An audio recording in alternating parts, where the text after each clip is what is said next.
Hello नमस्कार जनता, this is सारव। सो आज हम पढ़ेंगे राइमर टाइमर रिएक्शन। ये बहुत ही फेमस रिएक्शन है। इसमें क्या होता है, बेसिकली हम फिनोल्स को कन्वर्ट करते हैं ऑर्थो ऑर्थो हाइड्रोक्सी बेंजल्डिहाइड में। ओके, तो देख लेते हैं इस रिएक्शन में होता क्या है। सबसे पहले हम फिनोल लेते हैं, उसको रिएक्ट करवाते हैं क्लोरोफॉर्म से इन द प्रेजेंस ऑफ कोई भी बेस ले सकते हैं, हम NaOH ले सकते हैं, KOH ले सकते हैं। इसको हीट करते हैं साथ में और हमारे पास एक इंटरमीडिएट मिलता है ये। उसके बाद हम NaOH के साथ रिएक्ट करवाते हैं, ठीक है, फिर ये चीज मिलती है और फाइनली हमें क्या मिलता है, एक फॉर्माइल ग्रुप जो होता है। फॉर्माइल ग्रुप क्या होता है, CHO ग्रुप, इसको बोलते हैं फॉर्माइल ग्रुप। फाइनली क्या होता है, जो फॉर्माइल ग्रुप होता है वो हमारे फिनोल पे अटैच हो जाता है। तो यही रिएक्शन को बोलते हैं हम राइमर टाइमर रिएक्शन। इसी रिएक्शन का मैकेनिज्म को देख लेते हैं, मैकेनिज्म में क्या होता है, कैसे रिएक्शन ये प्रोसीड होती है। सबसे पहले क्या होता है, हमारे पास क्लोरोफॉर्म है। अब आपको पता है ये क्लोरोफॉर्म में जो कार्बन है, कार्बन के साथ 3 क्लोरीन लगे हैं जो कि हाईली इलेक्ट्रोनेगेटिव है। अगर ये हाईली इलेक्ट्रोनेगेटिव हो गए तो क्या होगा कि कार्बन ज्यादा इलेक्ट्रॉन पॉजिटिव होगा, कार्बन की इलेक्ट्रोनेगेटिविटी बढ़ जाएगी।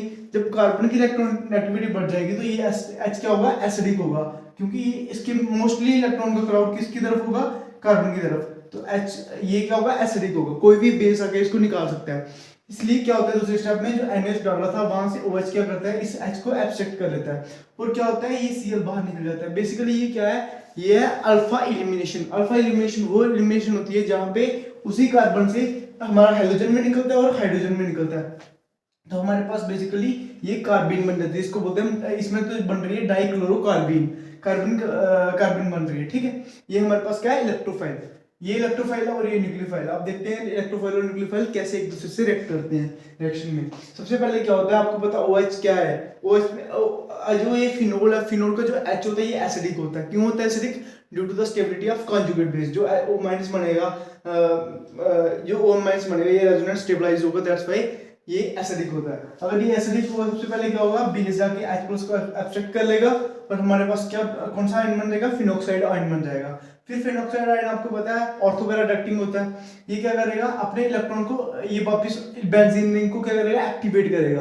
और एक्टिवेट मोस्टली एक्टिवेट कहां पे करता है, ऑर्थो और पैरा पे। आपको पता है +M ग्रुप जो होते हैं वो ऑर्थो और पैरा को एक्टिवेट करते हैं। होगा क्या, जब ये ऑर्थो को देख लेते हैं, सबसे पहले ऑर्थो को देख लेते हैं। अगर इसने ऑर्थो को एक्टिवेट किया, यहाँ पे डबल बॉन्ड आया और यहाँ पे नेगेटिव चार्ज आया, फिर ये क्या होता है, नेगेटिव चार्ज को अटैक करता है कहां पे, इस इलेक्ट्रोफिलिक सेंटर पे। इलेक्ट्रोफिलिक सेंटर क्या था हमारे पास, डाइक्लोरोकार्बन, इस पर अटैक किया और हमारे पास ये चीज बनी।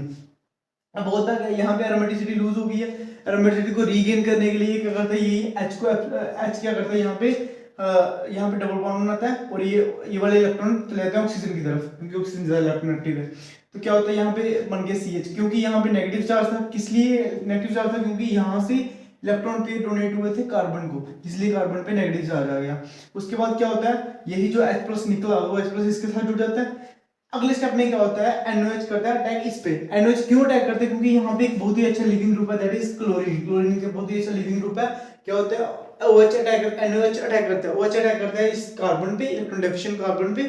Cl बाहर निकलता है और हमारे पास क्या चीज बन जाती है, ये चीज बन जाती है। अब क्या होता है, ऑक्सीजन डबल बॉन्ड बनाता है, फिर से एक अच्छा लिविंग ग्रुप है क्लोरीन, फिर से बाहर निकल जाता है। ये निकलता है बाहर, हमारे पास फॉर्माइल ग्रुप फाइनली एक उस पर लग जाता है।